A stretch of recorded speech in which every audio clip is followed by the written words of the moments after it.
Mga here, meron tayong bagong setup ngayon, no? Try lang natin ang itry yung mga setup. Pasensya na kayo sa ilaw, no? So, yan. Ito yung papakita natin na cards ngayon. Mga konti lang siya, no? Pero medyo mga expensive, a little expensive cards. Around probably it can go about $5 to $10 each, mga ganun. And medyo mix up tayo ng language ngayon. Gamit naman tayo, because Filipino naman tayo eh. So, again, pangalawang try ko pa lang to na ibang setup na naman. So, yun. Teka, ulitin lang natin, no? Ganda kasi yung umpisa nito eh. So, yan. Okay, so para medyo dramatic, no? Pero yun na nga. Okay. Ito yung mga cards na ipapakita natin, okay? Hindi ko alam kung sino yung mga kaget sa characters, kung sino and from what anime. So, first, we have this set of Build and Divide, Aniplex, cards tong mga to, and this is a UR rarity.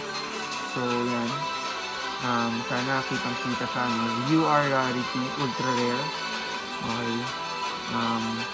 Okay, next is okay, another UR. Okay, nakita nyo naman, right? Okay, ganda niya. Ito naman parang si parang sa Devil May Cry, no? Then layo pala. So anyway, another UR pa rin. UR Build and Divide. Okay, so ito. UR pa rin.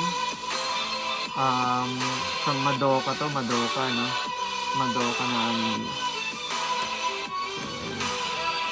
another UR pa rin. UR pa rin to. UR pa rin. Grabe, oh. Okay. UR pa rin. Medyo maraming palit lang nung no? Ayan, kita niyo ba? Ayan. Uy, medyo to okay naman yata. SD, okay, hindi ko alam po anong rarity yung SD. I don't know what rarity is that. So, SD. Okay, another SD. We have another SD here. Okay, so there. And now, nandito naman tayo sa Vanguard. Ayan. Sobrang mint condition lahat talaga to. Mga non-trade cards. So, from pack opening, nilagay kagad natin siya dito. So, ito bang dream siya, no, na anime. Alright. So, SCR, I think this is a special character rare rarity. So, yan. Ganda ng kanyang artwork. And next is we have a VR. Ito medyo okay naman siya. Vanguard rare.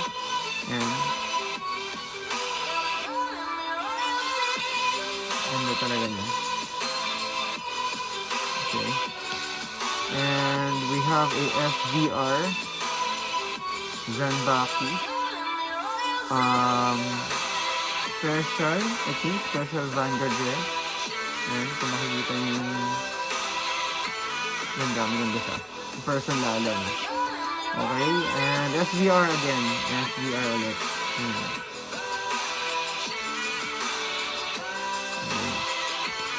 And now, meron naman tayong promo dito na from Divine Cross. Ayan. Okay lang, random cards tayo. So, ito, I think this is a slot machine card. Promo or something like that. Yan. Universal Entertainment. And next we have a Ultraman. Yan, Ultraman na from 2017, SP card. Sorry, CP pala, CP. Pero look at that artwork. Yes, Ultraman again. That artwork talaga eh. Grabe. And last one we have a, I think this is a Puzzle and Dragon game card from 2017. SSR. So, yan. So, yan siya. Maganda naman siya, maganda siya talaga in person. Yan. So, yun lang no guys. Pasensya na kayo pa iba yung setup natin pero that's it for now. Thanks for watching. No? Marami pa tayong mga content. Siguro medyo sisipagin natin na mag-upload. Yun. Sharing lang and may shop kami dito sa Japan. And yeah, I think magkakaroon din naman ng mga contents regarding doon. So, yun. Peace out.